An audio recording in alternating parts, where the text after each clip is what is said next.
Okay, so we're going to start today with pictures of our attorneys. Got some wonderful people working here, and another, as of now, whose picture will be up here next time. I've worked with Lloyd and James for over 10 years and treasure working with all of these people. They're smart and they're great people, great characters. And here's all of our beloved staff. It's changed ever so little, but we've got over 3,500 total. This has got all of South Coast Metro and some from Temecula and San Jose and Santa Cruz. So I think you can see in their eyes that they're good charactered people also. Here's our 8 offices around the state. In case you don't know that we're situated in so many cities. South Coast Metro is our main office where I work. And Laguna Hills is very close to us, just a little bit further south. And then goes San Diego. And then going north, going east first, there's Temecula.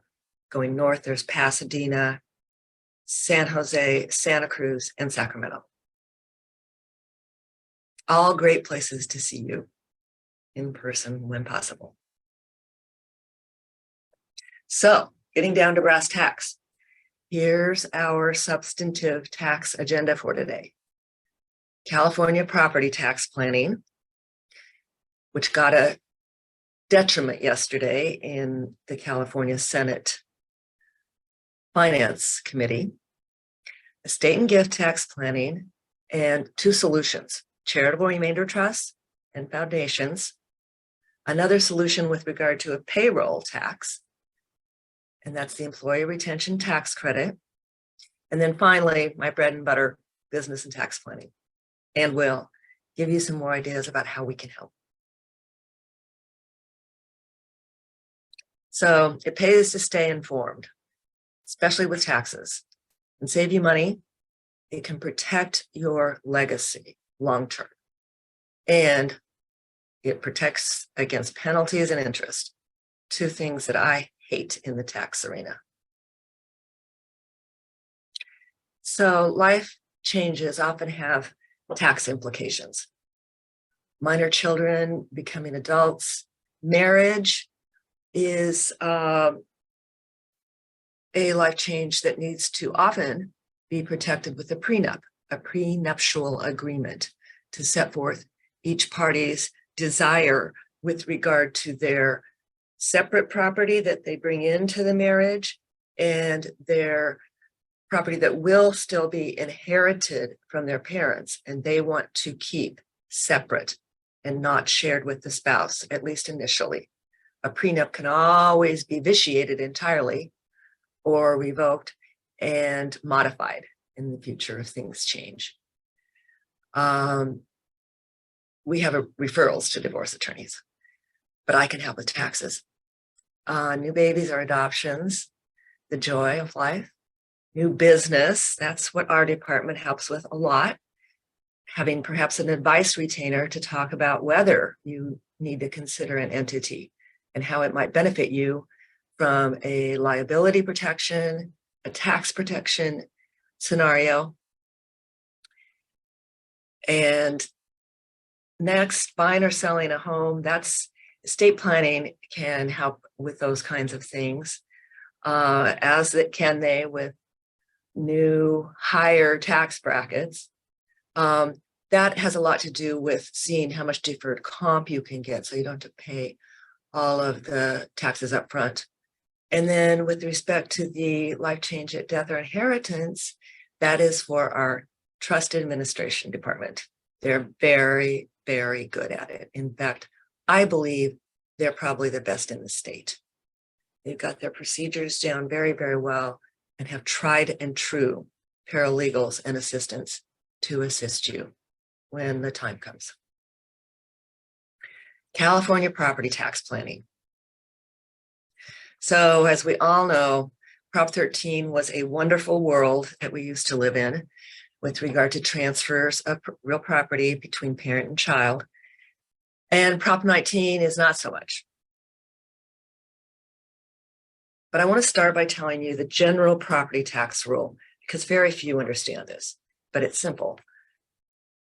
Real property is reassessed on the tax assessor's books, or tax roll, as it's called, only when there is a change in ownership, unless there's an exclusion, of course, like marital or charitable. The Prop 13 basics were that a parent could transfer a primary home of any value anywhere in the state to their child without reassessment. So the property taxes would remain at the same low base, except for the allowable 2% increase per year if justified by inflation. There was no need for the child to reside there. And further, and this is the beautiful one we lost in entirety with Prop 19, each parent could leave $1 million of assessed value in all those miscellaneous properties which you may have without reassessment. So I define those miscellaneous properties as a vacation home, commercial properties, and rental properties. Those are the kinds of properties that often, not always, but sometimes parents envision beginning to gift to their children later in life. So it's handy to know there's an exclusion there. It's very, very comforting to know. But there's not right now. Prop 19 has 3 specific sections. Section 1 is the good. It deals with seniors and wiser elders, as I call myself and others, moving their primary residence tax base when they move. So as long as their value goes up, the value in the new home is higher than in the old home, then they get that replacement residence with the same old property tax base. This also covers disabled persons and victims of disasters. So section 2 is the bad, the very bad. It minimized the parent-child exclusions on property transfers on both prongs. And section 3 deals with creating a fire response fund, which is not discussed today. The good for seniors is that elders over 55 and the disabled and victims of wildfires, etc., can move into any higher cost California home and retain their lower tax base.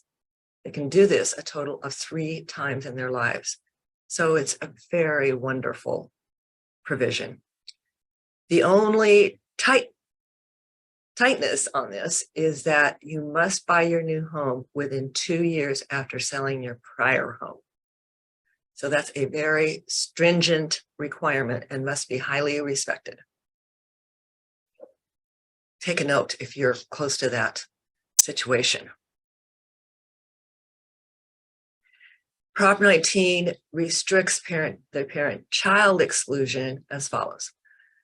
There's a restriction on transfer of the parent's primary residence, even though there still is an exemption if it applies, and it's technically called an exclusion. It's restricted now this year to a 1.022 million property value. I am meant to say assessed value. So that's a lot. That's a lot of house. And the requirement, though, is the child must occupy the property as their home within 1 year after the transfer.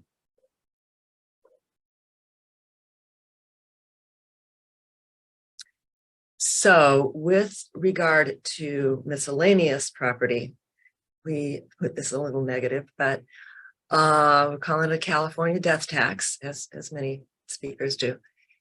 So the previous law allowed, again, intergenerational transfers of up to $1 million of assessed value in that miscellaneous property. Prop 19 took it all away.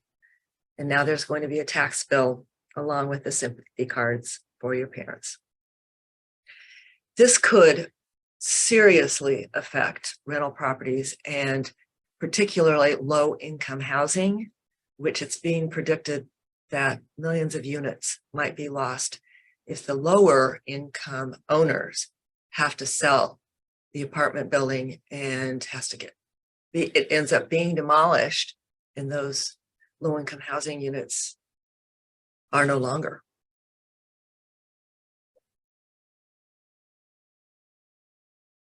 Actually, before I formally go over to gift and estate tax, I want to tell you what had been proposed in the California Senate.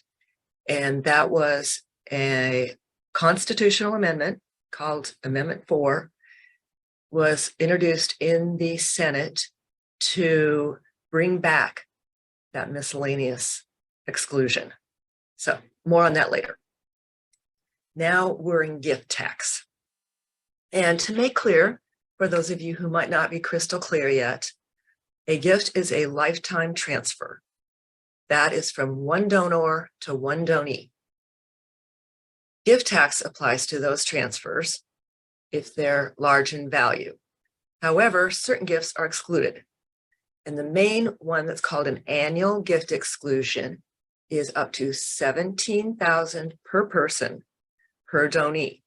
So if I'm a mom, I can give $17,000 to each of my children and not have to file a gift tax return and not have to start using up my very large lifetime exemption that's combined from gifts and estates over $12 million now.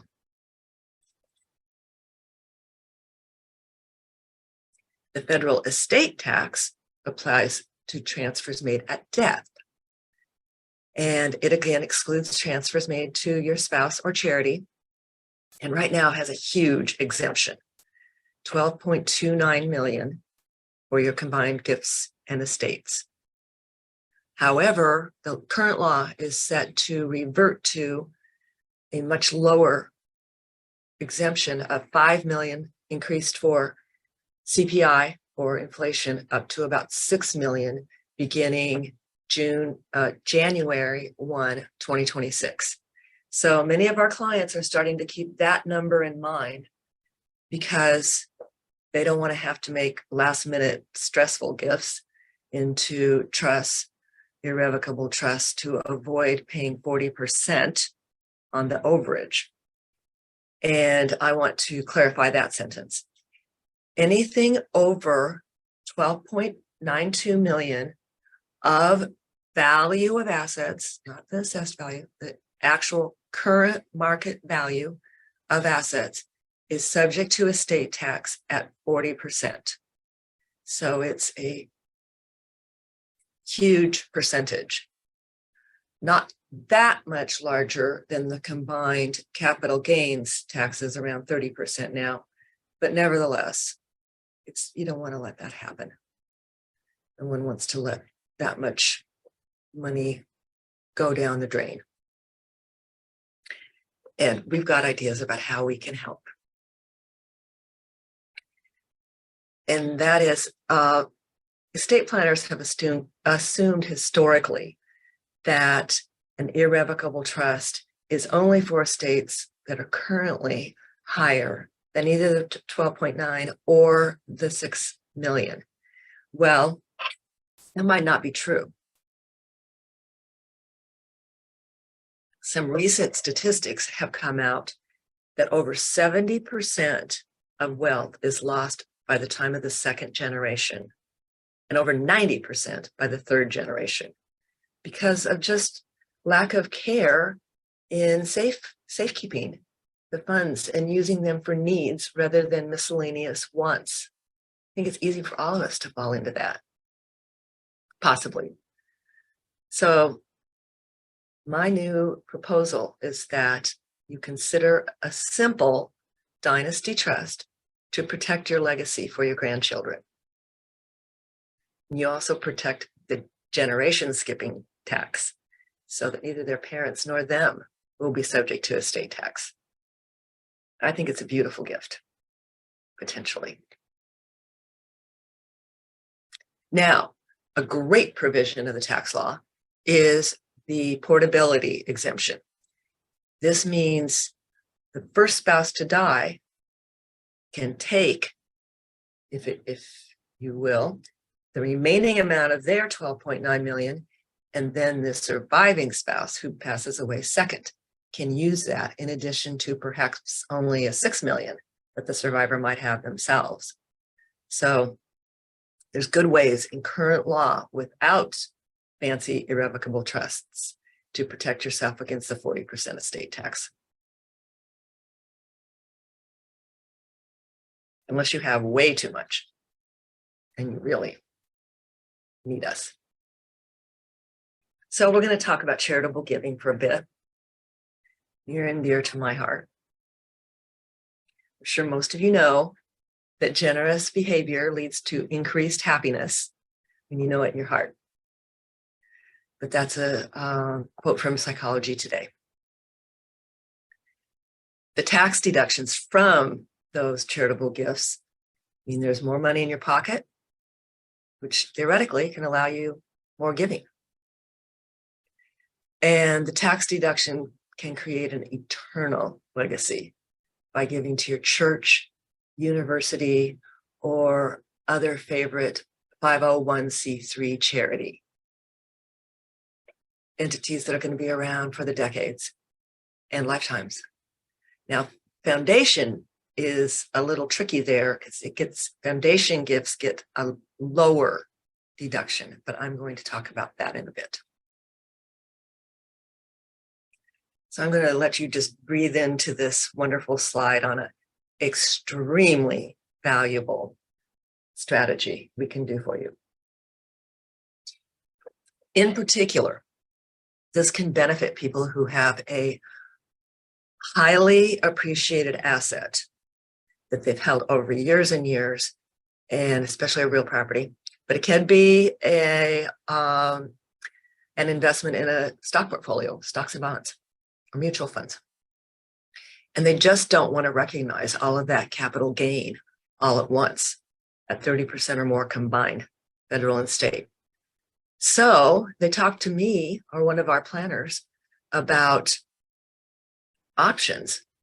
And if you talk to me, I will do a spreadsheet that shows you in black and white your potential benefits from gifting that property into a charitable remainder trust, and the trust makes this sale and doesn't recognize any taxable income, but keeps that capital gain there handy until it's finally distributed out slowly to you and your spouse over your lifetime.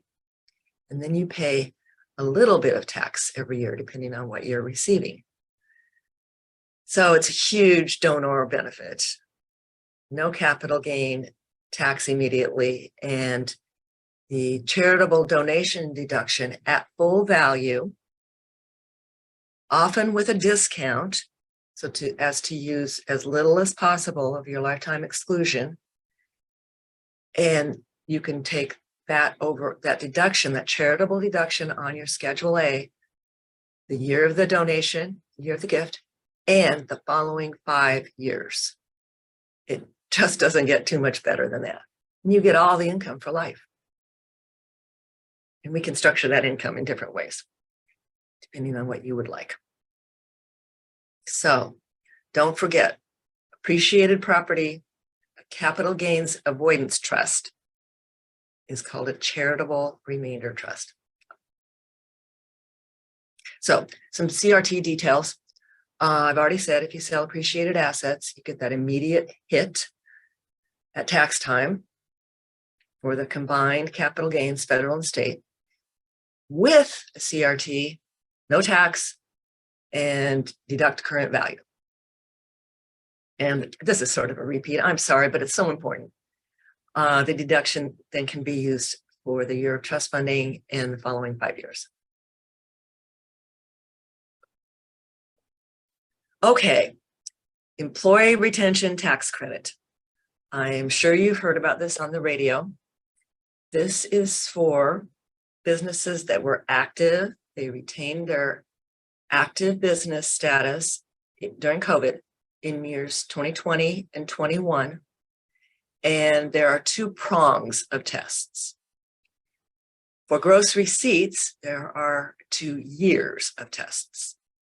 For 2021, I meant to start with 2020, the test is whether your gross receipts have decreased 50% or more from 2019. So that's when Congress expected most businesses were hurt the worst in that first year of COVID. And as they tried to pivot, they tried to keep employees on and get the sanitization rules still met. So that's for 2020, a 50% decrease is required in gross receipts. Look at your tax return to see. Now for 2021, you qualify if you have a 20% decrease in gross receipts. And then finally, there's a little more loosey-goosey prong, but I don't want to pretend like it's super loose. If there was a significant impact on your business caused by a government order, or 2 or 3, and that would include port closures. For instance, if you had have a lot of imports to your business from Asia or elsewhere, and all of the sanitation rules created different hurdles in different types of businesses. I like to mention, but this is not required, that there's a safe harbor for the credit if your reduction in gross receipts was, I tried to combine 2 words there, was 10% or more. And what this credit is, it's a refundable cash credit to the business if they meet these standards, these prongs. It's actually cash, lots of cash in some cases, hundreds of thousands, depending on the size of your business. And here's specifically what the maximums are. They won't always be met. So a qualified employer, as we discussed, can get a refund, cash refund of payroll tax paid. And the very maximums for 2020 were $5,000 per employee, and for 2021 were $21,000 per employee. So imagine $26,000 per employee if you qualify. It's worth a look-see, perhaps. I've given our receptionists a little spreadsheet for you to do a self-diagnosis to see if it's worth a call. And I'd be thrilled to talk to you if it is. Now for foundations, private foundations. This is a very brief slide for how much I believe these entities are worth. They're worth their weight in gold. They allow you to make a small or large endowment to the entity. It can be a trust for simplicity and privacy, or it can be a corp, depending on how we talk it out. And you get a large deduction, 100% of cash, or the basis of appreciated property that you contribute. Side note, basis means basically your purchase price for the property less any accumulated depreciation that accumulated during the time the property was held by a business. I can explain all that later. So you can have control. If you're not a paid director, you can have all family unpaid directors and keep control.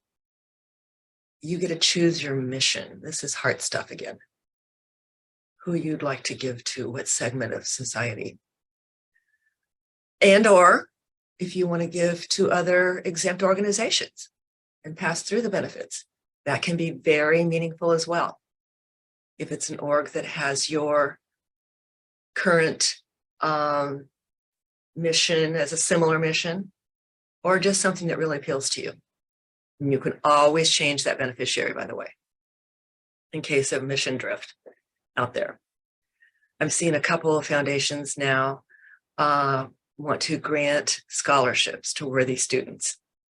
And just being involved in their brainstorming has been a blessing. But when they see the joy of those students getting, for instance, a college education, or perhaps only just soccer camps, it's going to be great. So if you're inclined, I'd love to talk to you. Now for my particular department, business and tax. We do all kinds of tax planning advice, just as a separate little fee agreement over many issues. One thing I'm doing right now, or supposed to get doing, is compare the capital gain on the sale of a property, an estate property that this beneficiary is going to be holding, versus what the increased property tax will be if they keep the property long-term, their parents' apartment building in this case, long-term. So I'm just doing a spreadsheet so we can see it in black and white and discuss it. And then business planning is the lion's share of our work. At the beginning of a business, it relates to talking about the various entities available and what the benefits and detriments might be. The most common now, and for 5, 8, 10 years in the past, has been the limited liability company, or LLC. Personally, I think it's the ideal balance of ongoing simplicity and liability protection for you. And I have a little trick about how it can be taxed in a very beneficial way also. Gotta grab some tea. So, limited liability companies protect your nest egg from accidents and lawsuits. They're simple to maintain ongoingly, and there is a special strategy that we can help you use to avoid the property tax reassessment under Prop 19, especially on a rental or commercial property. But it could be used on a vacation home as well. Again, that might want to be aimed toward a property that you think you might, before your life's over, want to start gifting some portions of the property, in this case, portions of the LLC interests, to your children without reassessment. So ask me how. This should have been at the beginning, but just warning, having LegalZoom or any non-attorney really form your LLC can often result in no protection, accumulated penalties, and even interest. Not to fearmong, but I've seen it happen. Another LLC benefit in one scenario is if you're working as a consultant after retiring from your day gig. If you put your business in an LLC, you can protect yourself from any claims against the work you do if it ends up being accidentally not perfectly done. So that's a nest egg protection. And you can also save 15% in self-employment taxes if you make a special tax election.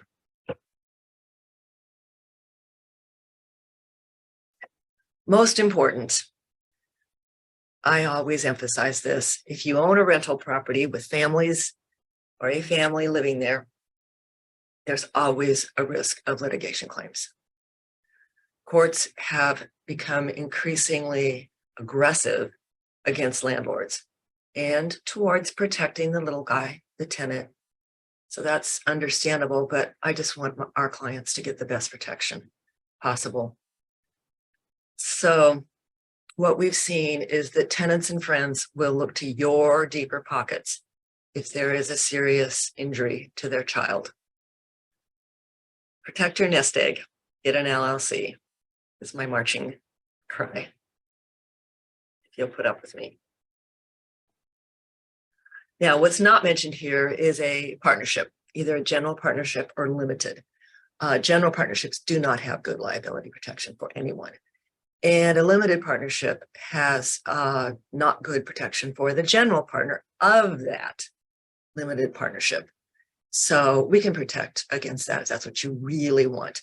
But I think you can get what you need via an LLC or a subchapter S corporation, commonly called an S Corp. It tends to be the entity of choice for an operating business.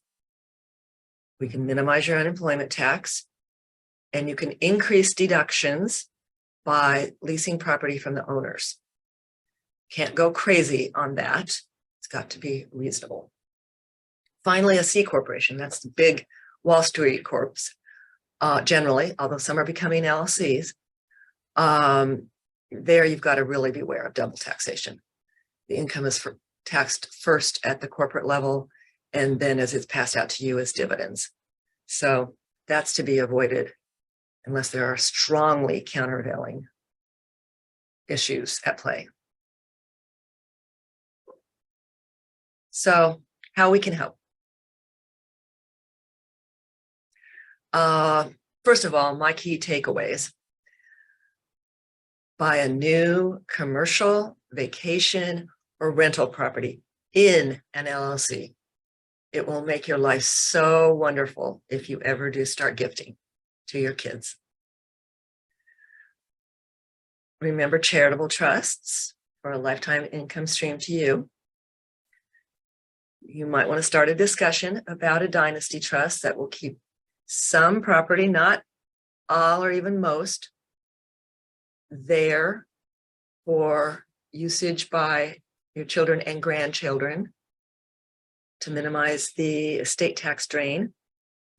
And everyone needs to come in, really, for a legacy plan, a revocable trust review to specifically plan to avoid reassessment of your home. And I think this screen actually got deleted accidentally. I meant to tell you that it no longer works for you as the parent to give your home to more than one child after you pass. The best way to do it is to analyze who would best like to live in your primary residence and give them a first right of refusal to the home in your estate. And then the other children, of course, would be given offsetting inheritances. You could even have a first right of refusal and then a second right of refusal. And this will, and it's the only surefire way of protecting Prop 19 with regard to your primary home. And of course, it's surefire only if the child in fact moves in. I'm going to pray that you remember that.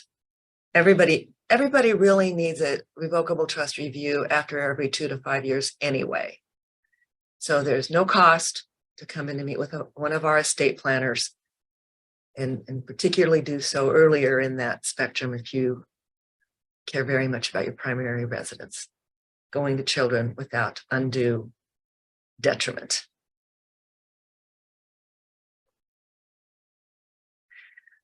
So review and implement. I hit too hard maybe. Come in and review your whole plan. Plan to protect your nest egg from business and rental liabilities. Prepare standalone trusts, irrevocable trusts in many cases, like CRTs, if they're going to benefit you a lot. Refer to a professional trustee if you feel like it might be wise to add a professional trustee to your trust for a usage after one of the spouses dies or both spouses die. Or you can have a trust protector to have a neutral third party appoint a trustee. That's becoming a very popular option, by the way, in the estate planning world. I always recommend them for my irrevocable trust. Sorry, statement. I recommend professional trustees and trust protectors for my irrevocable trusts that I plan with clients. And furthermore, you might want to bring in a qualified CPA. I don't know, some of you might, to really understand the estate planning documents, especially any fancier ones, and to be able to guide your children after your passing. We have a referral list if you'd like one, because although I had the certification as a CPA, am not currently practicing outside of the estate and gift planning and income tax return signing. I have not gone deep in income tax knowledge at this time, because you can't do everything. And just to toot our horn, we've got 8 full-time attorneys. I think that must be 9 now. 2 that are of counsel, and me, the CPA, and I count in the attorneys also. But what I just love is that we have over 350 years combined attorney experience. So we are broad and deep in experience and knowledge. And some of the planners, I think most at this time, have their certified specialty in probate, estate planning, and trust law. And quite a few of us, including me, have advanced tax degrees. Those are master's degrees that you get after your JD for those who are loving of education. And you learn a lot. And not to mention our wonderful support staff and 8 offices and very proficient Zoom meeting offerings. So now you are going to receive an automated call from us to ask if you want to set an appointment. So please be ready for that. And we're here to help. We'd love to hear from you. I warmly invite you to schedule a consult appointment with me on any of the foregoing, in person or by Zoom. Have a great rest of the day. I pray the humidity decreases outside Nashville. For Trish, one of the persons assisting with this webinar, and look forward to seeing you soon. Thank you.